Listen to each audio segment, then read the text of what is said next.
every team we're going to play this year is going to bring their best game. We won it all last year, and that's something that we talked about before the season even started, is protecting the ball. We know every team that comes out to play us is going to try to take away, what we have going for us, and we just got to keep rolling, keep playing as a team, and we preach it on offense all the time. We got to do our 1/11th, and that means just do your job, whether the ball's coming your way or whether you're blocking downfield. It's doing your job at each play. With Bryce Young out right now, and you had a gigantic game today, a career day. What does that mean for the team, like for you and the whole receiving corps? It's one of those things where as a receiver, if one guy goes down, it's the next guy up. I'm not saying that I'm doing anything that our next guys wouldn't be doing. I'm just putting myself in position to make a play, and the glory goes. I got to give it all to my quarterback, my offensive line. They're blocking great up front. Quarterback's been putting the ball, where even if I wanted to drop it, I couldn't, because it hits me in the hands and that thing just sticks. So, I got to give the glory to Brady Bowles on this one.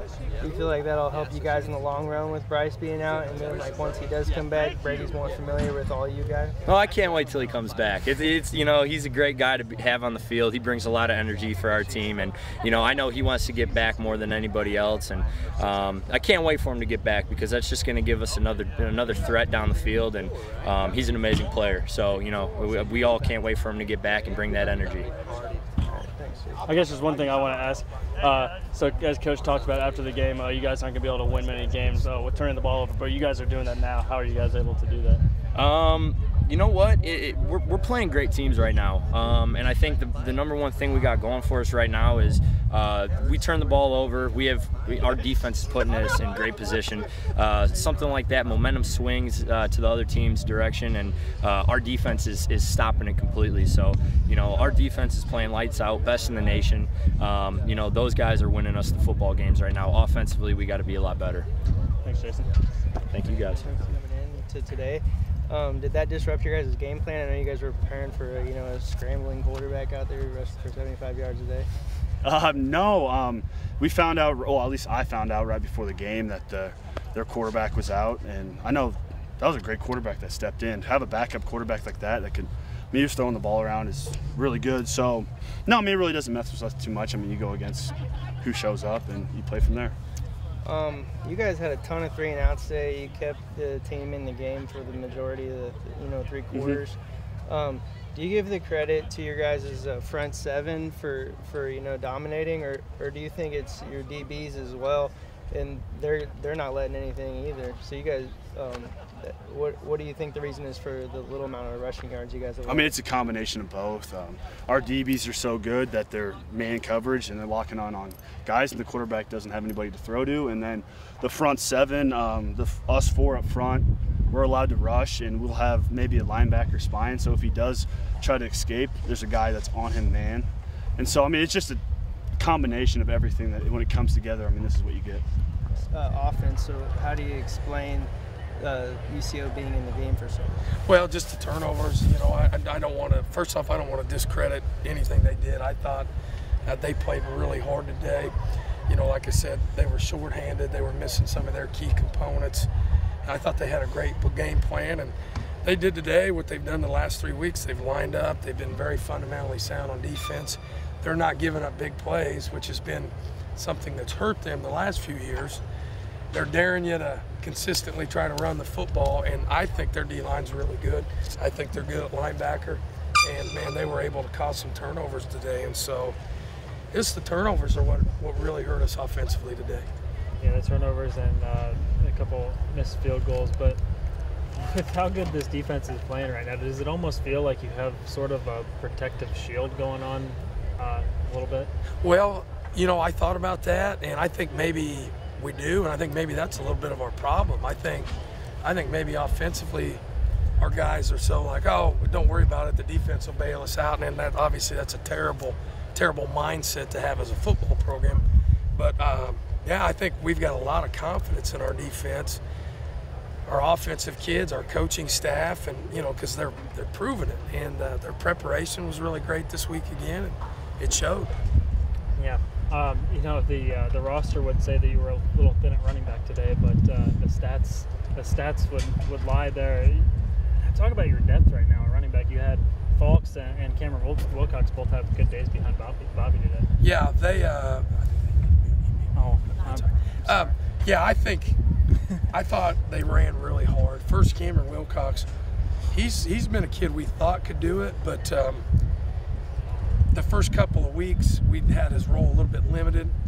He's still learning how to line up and do the little things that make a good running back. And I thought maybe he turned a corner today. I thought I saw a kid that gained a lot of confidence. Man, he hits it, and there's just there's just a difference between him and Bobby and Phil, and so hopefully we can build off that. Kind of the same with Jozaites. He really stepped up, and he has been since Bryce has been out. Can you kind of explain the emergence of Jozaites? Yeah, I think he's doing a good job of being a leader. He was very vocal today on the sideline, which was good. We needed a little of that, and just kind of explaining to guys in a real positive way we needed to get going. And I think he's really developing some confidence and putting confidence in the quarterbacks to look his way in big situations. The big play that really turned the momentum there in the second half when it felt like things were still in the balance was Randy's big run down the sideline. Talk about what his being on the field provides as far as versatility for you guys. Well, I think a lot. I think because if you're paying close attention, we're putting him at quarterback, slot, wide receiver, some what we call C-back, where we're lining him up at fullback, and so I don't think we're super predictable when we bring him in.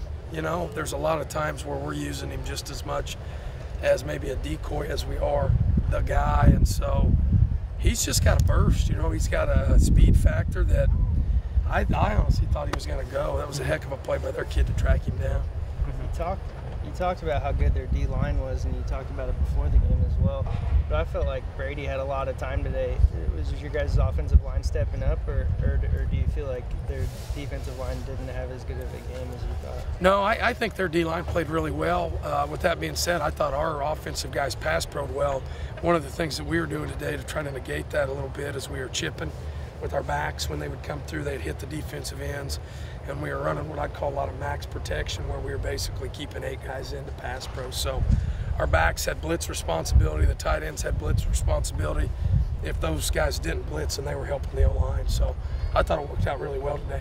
What did you see on the special teams plays with your field goal team there? What was the problem there? I'm not sure, to be real honest with you. What it looks like from standing over there is low kicks, low trajectory. I don't feel like there was a lot of pressure. Simon alluded to that it was his fault and that he felt like he wasn't getting the kick up. And, again, it's something that's concerning to me a little bit because that's happening in practice. And so it's happening in practice, it's happening in a game, and so it's, we got to get it fixed. With the guys that they had out, obviously, do you feel like it could have maybe been a different ball game there in the first half if they had all their full offense? I don't know. And again, not to take anything away from them, I think we played really well on defense today, and so I'm sure it would have mattered to some extent. I mean, anytime you take 3 good playmakers out of a game, but with that being said, we weren't full shelf today either, and I don't know. Those are hard questions to answer. Going into the fourth quarter, I'm not sure what you guys ended with, but you guys held the running back to 8 rushing yards, and last week 14 total. Yeah, last week you held the UCM running back to 7 or something like that. How do you explain that? What are you guys doing against the run that makes it so dominating? Is it your D backs, protecting the pass? Is it?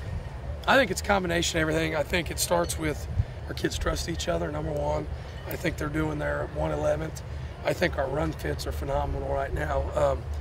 Sometimes when teams run that stretch play like we do and UCO's running, sometimes guys over pursue and it opens up running lanes. They get out of their run fit. Our guys are literally like, stretch. That's not my play. I'm a C-gap defender. I'm going to anchor this because I know that guy's going to make the play. I think a lot of it's trust right now. I really do. Did you get a chance to talk to Trevor at all while he was down there in the first half, and what did he say to you guys? Absolutely. He talked to us before the game. He did our chapel, talked to our team. Just had a real powerful message. It was, number one, he saw a Bearcat Paul 2 weeks ago going to a TCU game. And then he just kind of built off that story, and it was like, it doesn't matter who's wearing the uniform, who has the helmet on. You know, when you put it on, the expectations are all the same. And it was awesome. It was great to hear a kid that you coached talk about things like that, because, you know, I've always felt like what we do goes beyond winning and losing football games, and I really believe in that. So to hear him say that, it was just, you know, it made us feel great as coaches.